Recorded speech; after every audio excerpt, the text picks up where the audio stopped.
नमस्कार साथियों, स्वागत है आपका हमारे एक नई वीडियो में। आज हम बात करने जा रहे हैं इंडियन पॉलिटी के मोस्ट इंपॉर्टेंट क्वेश्चन को।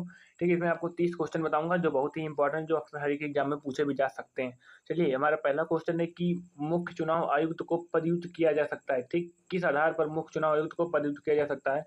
तो इसका रीजन हो जाएगा कि संसद के दोनों सदनों के 2/3 बहुमत से प्रमाणित कदाचार के आधार पर मुख्य चुनाव को टाल दिया जा सकता है। ठीक, नेक्स्ट क्वेश्चन है कि राष्ट्रीय महिला आयोग सृजित हुआ है। राष्ट्रीय महिला आयोग सृजित हुआ है, किसके द्वारा सृजित हुआ है? तो संसद द्वारा पारित हुआ है। ठीक, अगला क्वेश्चन है कि भारतीय संविधान के अंतर्गत निम्नलिखित में से कौन सा नागरिक का मूल कर्तव्य है? देखिए, भारतीय संविधान के अंतर्गत कौन सा एक आम नागरिक का मूल कर्तव्य है? तो आम नागरिक का मूल कर्तव्य है कि राष्ट्र की रक्षा करना। ठीक, राष्ट्रीय सेवा प्रदान करना। जब ऐसा करने के लिए आह्वान की, जब बुलाया जाए तो राष्ट्र के हित में काम करना। ठीक, ये आप पढ़ेंगे किसमें? मूल कर्तव्य में। तो इसमें आप देखेंगे कि राज्य की सेवा करना, राष्ट्र की सेवा करना। जब राष्ट्र आपको पुकारे तो आपको उनकी सेवा करना चाहिए, सब लिखा हुआ है। नेक्स्ट क्वेश्चन है कि भारत का संविधान गणतंत्रीय है क्योंकि? भारत का संविधान गणतंत्रीय क्यों है? क्योंकि ये कोई वंशानुगत तत्व नहीं रहता। ठीक, यहाँ पर कोई वंशानुगत नहीं होता जैसे ब्रिटेन में होता है, यहाँ ऐसा नहीं होता। यहाँ पर गणतंत्र के द्वारा अपने मुखिया को चुना जाता है, जैसे प्राइम मिनिस्टर हो गया। नेक्स्ट क्वेश्चन है कि आधिकारिक परीक्षा लिस्ट के जारी होने के लिए निम्नलिखित दशाओं में से कौन सी आवश्यक है? आधिकारिक परीक्षा लिस्ट कब जारी होता है, उसके लिए क्या क्या आवश्यक है? देखिए, जो ऑप्शन है कि कार्यालय आवश्यक रूप से सरकारी होना चाहिए, इससे समिति द्वारा अर्थात स्वयं संविधान द्वारा सृजित होना चाहिए। ये तो ठीक है, अगर आधिकारिक परीक्षा लिस्ट पूछा तो सही रहेगा। दूसरा कि कार्यालय आवश्यक रूप से मूल कार्यालय होना चाहिए और ऐसा नहीं होना चाहिए कि किसी कर्मचारी का कार्य या नियोजन मात्र किसी दूसरे की इच्छा पर या किसी के प्रसाद प्रयत्न हो। ये भी सही है। ठीक, तीसरा है कि कार्यालय में ऐसे व्यक्ति के नियोजन में संविधान अथवा संविधि अथवा संविधान निषेध का उल्लंघन होता है। ठीक, तो उस पर कार्रवाई होगी, ये भी सही है। तो इसका आंसर हो जाएगा उपरोक्त सभी। ठीक, छठवां क्वेश्चन कि किस कानून के अंतर्गत यह विदित है कि भारत का उच्चतम न्यायालय की समस्त कार्यवाही अंग्रेजी भाषा में होगी? ठीक है, किस कानून के अंतर्गत यह विदित है, जबकि अंग्रेजी हमारी अनुसूची में भी नहीं है? तो भारत के उच्चतम न्यायालय की जो समस्त कार्यवाही वो अंग्रेजी भाषा में होगी, यह संविधान के अनुच्छेद 348 में प्रावधानित है। सातवां क्वेश्चन है कि राज्यसभा की शक्तियों के संबंध में निम्नलिखित कथनों में से कौन सा सही कथनों में नहीं है? ठीक, कौन सा सही है? एक सेकंड यार। तो आपसे पूछ रहा है कि इनमें से किन कथनों में से सही नहीं है। ठीक, तो जो तीसरा है कि राज्यसभा वार्षिक वित्तीय विवरण पर चर्चा नहीं कर सकती, ये सही नहीं है। ठीक, नेक्स्ट क्वेश्चन है कि जब आपातकाल की उद्घोषणा प्रक्रिया में है, ठीक, जब आपातकाल की उद्घोषणा प्रक्रिया में मतलब प्रक्रिया में है, तब लोकसभा की अवधि कितनी अवधि तक के लिए बढ़ाई जा सकती है? ठीक, जब आपातकाल घोषित हुआ हो तो इस समय लोकसभा की अवधि कितनी अवधि तक के लिए बढ़ाई जा सकती है? तो एक बार में, एक वर्ष में एक ही बार ऐसा हो सकता है। ठीक, बढ़ाई जा सकती है। निम्नलिखित में से कौन सा एक भारत के संविधान के सम्मिलित मूल अधिकारों में शामिल नहीं है? तो सूचना का अधिकार शामिल नहीं है।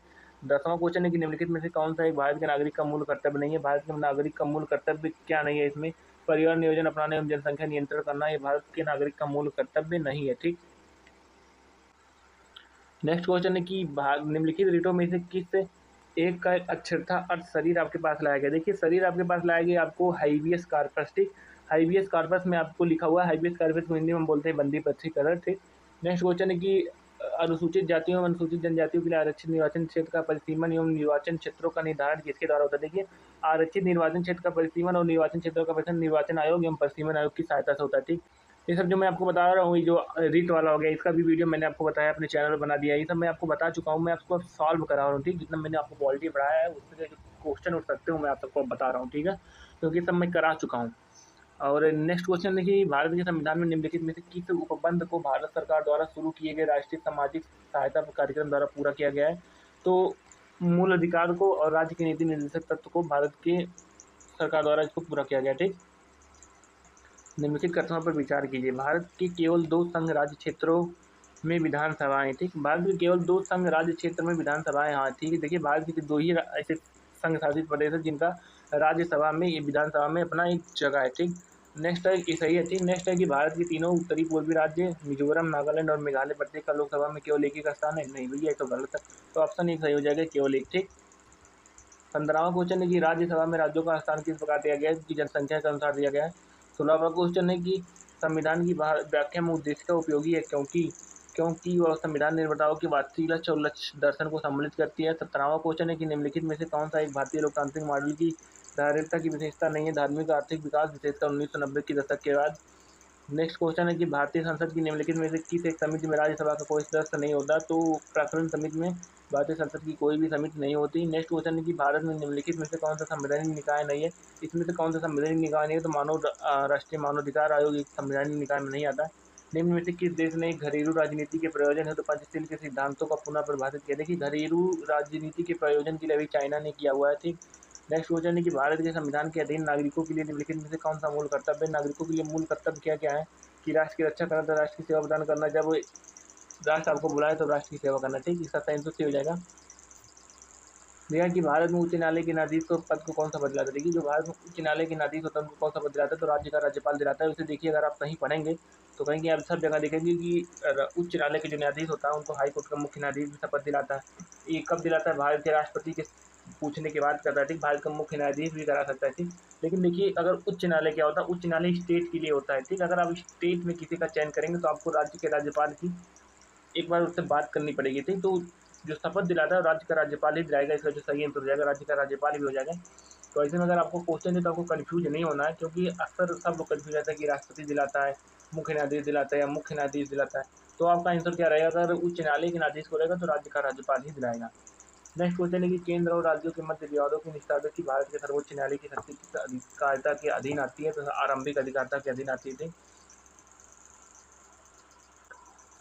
नेक्स्ट क्वेश्चन है कि एस.आर. बोमई बनाम भारत सरकार की एस.एम. बोमई बनाम भारत संघ के वाद में भारत के संविधान की निम्नलिखित में से किस एक विशेषता को सर्वोच्च न्यायालय द्वारा आधारभूत संरचना के रूप में माना गया? देखिए, भारत जब अनुच्छेद 300 अम्बेडमेंट 368 आया था, अम्बेडमेंट 368 कब आया था? राष्ट्रीय आपातकाल पे, ठीक। जब राष्ट्रीय आपातकाल पे अम्बेडमेंट 368 आया था तो उसमें आप पढ़ेंगे एस.एम. बोमई का नाम आया था, ठीक। एस.एम. बोमई का नाम आया था, जिसमें क्या किया गया था कि उनके अनुसार से पथ निरपेक्ष को सर्वोच्च न्यायालय द्वारा उसको मान्य दिया गया था, ठीक। तो उसके लिए एस.एम. बोमई जो एक केस आया था, बहुत ही खास केस था, ठीक। उसके बारे में मैंने आपको वीडियो में समझाया हुआ, एक वीडियो बनाया हुआ, तो वहाँ से आप जाके देख लीजिएगा। उस वीडियो का नाम है कि अम्बेडमेंट 368, ठीक। नेक्स्ट क्वेश्चन है कि निम्नलिखित में से कौन सा कथन सही नहीं है? इसमें से कौन सा कथन सही नहीं है? कि राज्यसभा की तुलना में लोकसभा के पास राज्य सूची की विशेष देश सही नहीं है, ठीक है। नेक्स्ट क्वेश्चन है उपराष्ट्रपति और राष्ट्रपति की निर्वाचन से उठने वाले निर्वाचन विवादों का निस्तारण कौन करता है? तो भारत का सर्वोच्च न्यायालय करता है, अगर दोनों बीच कोई विवाद होता है। राज्यपाल राज्य में राष्ट्रपति शासन लगाने की सिफारिश कर सकता है, किसके आदेश पर? तो राज्यपाल अगर राज्य में राष्ट्रपति शासन लगाएगा तो यदि उसके लिए उसे क्या करना होगा? उसे इस बात का समाधान हो सकता है कि उस राज्य का शासन भारत के संविधान को बंद के अनुसार नहीं चलाया जा सकता, ठीक। नेक्स्ट क्वेश्चन है कि निम्नलिखित में से कौन सा कैबिनेट मिशन 1946 का एक प्रस्ताव नहीं था? कैबिनेट संविधान के कार्यक्रमों को ब्रिटिश सरकार द्वारा परीक्षण किया जाना, इनका प्रस्ताव नहीं था। नेक्स्ट क्वेश्चन और लास्ट क्वेश्चन आज के इस वीडियो का, वर्ष 1939 में सभी प्रांतों में भारतीय मंत्रियों द्वारा त्यागपत्र का निम्नलिखित में से कौन सा कारण था कि 39 में प्रांतों में भारतीय मंत्रियों ने त्यागपत्र दिया था? तो उसका जो मेजर कारण था, प्रांतीय सरकारों की सहमति के बिना भारत की द्वितीय युद्ध का पक्षकार घोषित कर दिया गया था, ठीक। बिना प्रांतों के पूछे बिना भारत को द्वितीय विश्व युद्ध में शामिल कर लिया गया था, उसके कारण ये लोग हो गए थे, ठीक। लास्ट क्वेश्चन आज का कि नारी सशक्तिकरण पर भारत की संसद की विभागीय समिति के बारे में निम्नलिखित में से कौन सा कथन सही है? कथन सही है, महिलाओं के लिए कल्याणकारी कार्यक्रम के कार्यक्रम के विषय में प्रतिवेदन करती है नारी सशक्तिकरण, ठीक है। ये मैंने आपको बताया इंडियन पॉलिटी का, ठीक है। अगर आप मेरी वीडियो देखेंगे तो आपको इंडियन पॉलिटी पढ़ने की जरूरत नहीं होगी। अगर आप मेरी भाषा से मुझे जज कर देंगे, ठीक है, कोई दिक्कत नहीं है। आपको अगर पढ़ना होगा खुद, अगर आपकी इच्छा हो तो आप लोग पढ़ेंगे। अब ये सोच के आप नहीं पढ़ सकते कि आपको मैं उतनी क्वालिटी नहीं दे पा रहा हूँ। अगर आप क्वालिटी देख के पढ़ेंगे तो कोई दिक्कत नहीं, मेरे पास नहीं है अभी उतना बजट कि आप सबको क्वालिटी दूँ। मेरे पास जो है मैं वही आप सबको देने की पूरी कोशिश करता हूँ। तो मैं आपको इंडियन पॉलिटी बता दे रहा हूँ। अगर आप समझ में आया तो वीडियो को लाइक, चैनल को सब्सक्राइब जरूर कर दीजिए।